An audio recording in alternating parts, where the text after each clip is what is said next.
మొన్న ఒక ఇంటర్వ్యూలో సార్ పాత ఇంటర్వ్యూ ఒకటి నేను చూసా. మీరు కృష్ణ గారికి అసలు ఎలా దగ్గరైపోయారండి మీరు? అది అంటే నేను వంటల మాయమారినండి. ఆయన అలా పడేసానని చెప్పేసి జస్ట్ ఒక కామెడీ చేసారు. ఆ! అయితే సార్ అసలు విజయ నిర్మల గారికి, కృష్ణ గారికి అసలు ఎలా సింక్ అయింది సార్?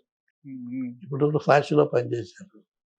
ఇది అలాగా పనిచేసిన తర్వాత అలా దగ్గరయ్యారు. హ్మ్. హ్మ్. మేమందరం కొంచెం విమర్శించాం. హ్మ్. విమర్శించినా కానీ అక్కడ ఏదో సరిలేక ఏదో ఒక రకంగా హ్మ్. ఆయన లేకపోతే ఒకటి మాత్రం కరెక్ట్. హ్మ్. ఆవిడ లేకపోతే హ్మ్. ఈయన ఇంత సక్సెస్ చూసేవాడు కాదు. అది సార్. హ్మ్. ఎందుకంటే నేను నేను నాకు మొదటి నుంచి ఫ్రెండ్ కదా! హ్మ్. మేమందరం కూర్చొని కలిసి తాగేవాళ్ళం. హ్మ్. హ్మ్. ఒక లెవెల్‌లో ఆవిడ నిర్మల గారు మాకు వడ్డించిందన్నమాట. హుహు. బట్ చూసి మానేస్తారా లేదా? హుహు. అంత గొప్పగా చక్కగా హ్మ్. ఆయన్ని తీర్చిదిద్దగలిగారు. హ్మ్. ఓకే. ఆయనేంటంటే ఆయన జీవితం ఎక్కడ అదేదో ఒక ముసుగులో కాకుండా ఓపెన్ బుక్‌లా ఉండేవారు ఆయనంతా. తర్వాత ఆయనకి టైమ్ టేబుల్ ప్రకారం ఏ రోజు ఏ ఫుడ్ పెట్టాలా, హ్మ్. అక్కడే నేను కూడా భోంచేసాం. హ్మ్. నా ఇంట్లో ఫుడ్ కూడా ఆయన భోంచేసారు. వాళ్ళిద్దరూ భోంచేసేవారు. హ్మ్. ఆవిడ ఎట్లా అన్నదాత అండి. చాలా వెళ్ళిన మనిషికి లేదనకుండా భోజనం పెట్టగల కెపాసిటీ ఉంది. హ్మ్. ఓకే. కృష్ణ గారి కన్నా ఆమె చేయి పెద్దది అంటారు. చాలా పెద్దది. తిండి విషయంలో చాలా అందరికి పెట్టడం గాని అంతా. దాన ధర్మాలు అందరికీ ఇల్లు కట్టించిందండి. హ్మ్. హ్మ్. అదే సార్ ఆమె దగ్గర చేసిన ప్రతి పని మనిషికి గాని, వర్క్ చేసిన వ్యక్తులకు గాని ప్రతి ఇల్లు కూడా కట్టించి ఇచ్చారని నేను విన్నాను. ఇల్లు కట్టించిచ్చారు. హ్మ్. ఇల్లు కట్టించిచ్చారు. డ్రైవర్ దగ్గర నుంచి. హ్మ్. ఇప్పుడు పద్మాలయలో ఉంటాడే మన అతని పేరేంటి? ఇప్పుడు కూడా ఉన్నాడు. ఓకే. ఆహా! అతనికి ఇల్లు కట్టించింది. హ్మ్. హ్మ్. మేనేజర్ కృష్ణ గారు క్యాషియర్. ఓకే. Okay sir. ఇల్లు కట్టించింది. హుహు.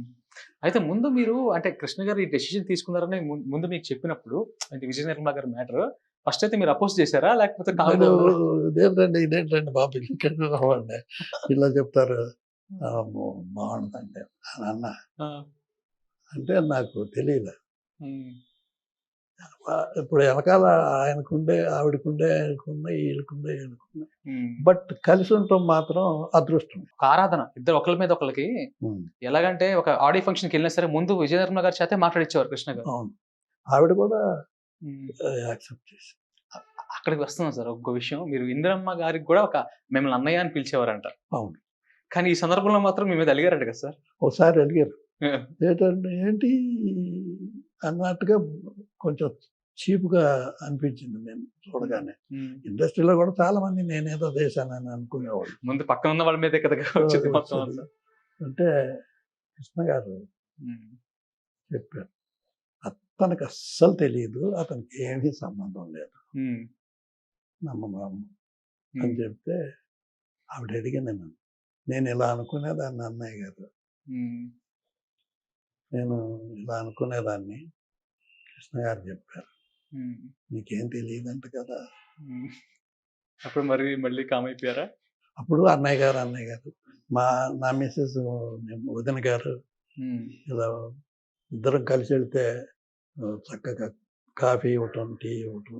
హ్మ్. సరే ఒకసారి నేను ఎలా ఉండేవాడినంటే ఆ ఫ్యామిలీలో ఒక హ్మ్. మెంబర్‌లా అదే ఉండేవాడిని. సార్. హ్మ్. ఆహ్, ఆహ్, ఆహ్, అంటే వెళ్తుంటే ఒకసారి డబ్బు ఇందిరమ్మకి ఇలా ఇచ్చిరా మాధవరావు డబ్బులు నా చేత. హ్మ్. ఆయన హ్మ్. వెళ్ళటం కంటే నన్ను పంపించేవాడు. మా అమ్మగారికి ఇలా ఇచ్చిరా, హ్మ్. మా శాషకరావుకి ఈ డబ్బులు ఇచ్చిరా అని నన్ను పంపించాడు. హుహు. ఒకసారి డబ్బులు తీసుకెళ్ళా. హ్మ్. అన్నయ్య గారు మీరు ప్రతి నెల నాకు భిక్ష పెడతారు. హ్మ్. ఇలాగ నవ్వుతూ హ్మ్. అదేంటమ్మా మీ డబ్బేగా అని హ్మ్. నేనన్నా. మీరు కూర్చోండి. హ్మ్. ఒకసారి కాఫీ అన్నారు. కాఫీ తాగి వెళ్దురు. హ్మ్. వద్దమ్మా ఎళ్తాను. అయ్యయ్యో! కూర్చోండి అన్నయ్య గారని హ్మ్. పళ్ళు, తమలపాకులు హ్మ్. ఒక 10,000 కట్ట అలా తీసుకొచ్చి పల్లెల్లో ఇచ్చింది. ఏంటిది? ఏమ్మా ఏంటిది అన్నాను. కారు పెట్రోల్‌కి అవుతుంది. నా కోసం తీసుకొస్తారు. తీసుకో. కారు పెట్రోల్‌కి కంపెనీ వాళ్ళు ఇస్తారు. నేను మీ మనిషిని వద్దు. అంత అసలు ఎక్కడ చూసినా అన్నయ్య గారు వదిన గారు రాలేదా? ఇప్పుడు ఇక్కడ కూడా ఈవిడ మా కొన్ని సంవత్సరాల తర్వాత కొత్తగా నేను మొదటి నుంచి కూడా ఆత్రేయ గారి సినిమా పనిచేశాను. ఆచార్య ఆత్రేయ గారికి. అదే నాగేశ్వరరావు గారి హీరోను కృష్ణకుమార్ అనుకుంటాను. పనిచేస్తే నేను పాలసీ నాది విచిత్రమైన పాలసీ రాజారావు అటు నుంచి వచ్చి భోజనం చేస్తాను. అరే మజ్జిగ తీసుకొచ్చి ఎవరో పోయిపోతే అరే సార్కి పెరుగు పెట్టరంటాను. పెరుగు తీసుకొచ్చి పోస్తే అంటే అందరికి వేసి తెస్తున్నారా నాకు సపరేట్గా? మీరు చీఫ్ కదండి అని అంటే వేరే వాళ్ళు అంటే ఈయన ఆత్రేయ గారికి తెలుసా ఇది సంగతి? తెలియదండి. ఆత్రేయ గారి కంపెనీ కూడా చిన్నవాడిని పెద్దవాడిని అన్నట్టుగా చూస్తారా? నాకు వద్దు భోజనాలు లేచి వెళ్ళిపోయి కంపెనీ పని చేయనని చెప్పా. మీ కంపెనీ పని చేయనండి అని చెప్పి ఏంటయ్యా ఇదేంటి మాధవరావు ఏంటి మాధవరావు అంటే ఇలా అన్నారండి. ఆడెవడా అంటే నేను ఎందుకు అలా ఊరుకుంటాను, నువ్వు రా కూర్చోను ఆయనతో. అటువంటి మనిషిని నేను ఎక్కడ అప్పటి నుంచి కూడా నా ఫుడ్ నేను తినేవాడిని. ఏ కంపెనీలోనూ భోజనం చేసేవాడిని. మా ఇంట్లో నుంచి నాకు భోజనం వచ్చేది. ఇది ఇండోర్ షూటింగ్ అంటే. అవుట్డోర్ షూటింగ్ అంటే నిర్మల్ దగ్గర ఆ అమ్మాయి మాధవరావు టిఫిన్ చేయి మధ్యాహ్నం భోజనం ఇద్దరికే కలిపి పంపించాడు. నేను మళ్ళీ చేసేవాడిని. అలాగా నా క్యారియర్లో ఆయన ఇక్కడ ఇండోర్ షూటింగ్ అంటే మాధవరావు క్యారియర్లో ఏమొచ్చింది చూడ. అంత చనువుగా అంత ఫ్యామిలీ ఇదిగా ఉండేవాళ్ళు. Please do subscribe to Telugu Rajyam channel. Please do subscribe to Telugu Rajyam channel. Please do subscribe to Telugu Rajyam channel. Hi అండి, నేను మీ ఆర్పీని, నెల్లూరు పెద్దారెడ్డి చేపల పులుసు ఓనర్ని. మీరు తెలుగు రాజ్యం అనే ఈ యూట్యూబ్ ఛానల్ సబ్స్క్రైబ్ చేసుకుని మంచి మంచి వీడియోలతో వస్తారు. Thank you so much.